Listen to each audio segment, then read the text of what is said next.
Blade Runner 2049 is the 2017 sequel to the classic 80s dystopian movie Blade Runner. The movie has been critically acclaimed in its own right and is one of my personal favorites. If you haven't seen it before, I highly recommend that you do, as this video will have a number of spoilers and you should just watch it anyways because it's an excellent movie.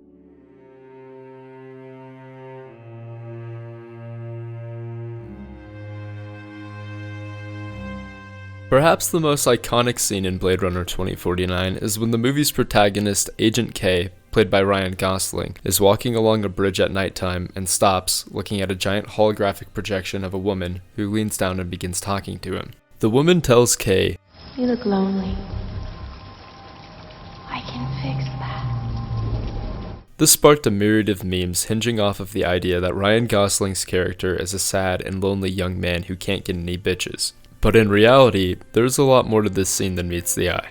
This scene takes place almost immediately after Agent K returns from the ruins of Las Vegas, where his holographic girlfriend that he bought from Tyrell Corp, Joy, was destroyed by Love, another character. I do hope you're satisfied with our product. I love you. The blue and red hologram that he talks to is an advertisement for Joy by Tyrell Corp. So really, Agent K is looking at the visage of his dead girlfriend. If you've seen the movie, you've probably already thought this far into it, but let's dive a little deeper. The Joy advertisement also says to K, "You look like a good Joe." Joe being the name that K's Joy gave him earlier in the movie when he thought he had discovered proof that he is a natural-born human rather than a replicant, which is what he was assumed to be up until that point. The importance of this is not simply that the ad version of Joy calling him Joe brings back memories of his girlfriend Joy, but rather it alludes to the fact that Joy is an AI whose actions and thoughts are controlled by an algorithm. The basic human male name that Joy selected earlier in the movie is the same name that she uses to refer to a random man on the street. It's also important to note that a few scenes earlier in the movie, Kay finds out that despite the information that he found, he is in fact a replicant who is created in a factory. You imagined it was you.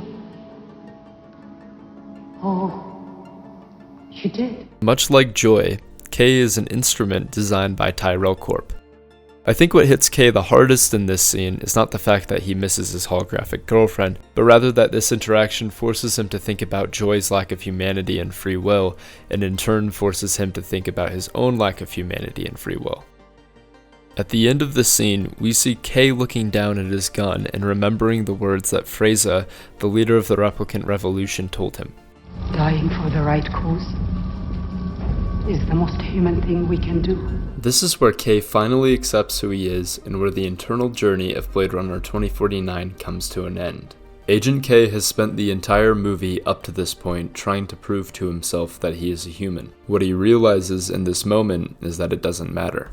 Throughout the movie, Kay has been presented to the viewer as numb and completely careless.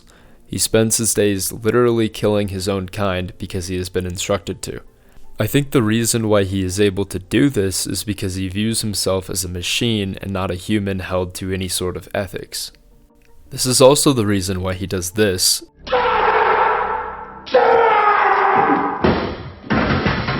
in one of the movie's other iconic scenes. He's terrified at the idea of being a human, but simultaneously it's what he desires most. This scene is the climax of all of that. Agent K has accepted the fact that he is not a human, but remembering the words of Freza, sees a way to make himself feel human regardless. After this scene, he goes and saves Deckard from Love, ultimately sacrificing his life to reunite Deckard with his daughter and becoming human in his own way. By the way guys, this was my first ever video and I'm just sort of figuring out how things work, but if you liked it, then subscribe and leave me some feedback and I'll keep trying to improve.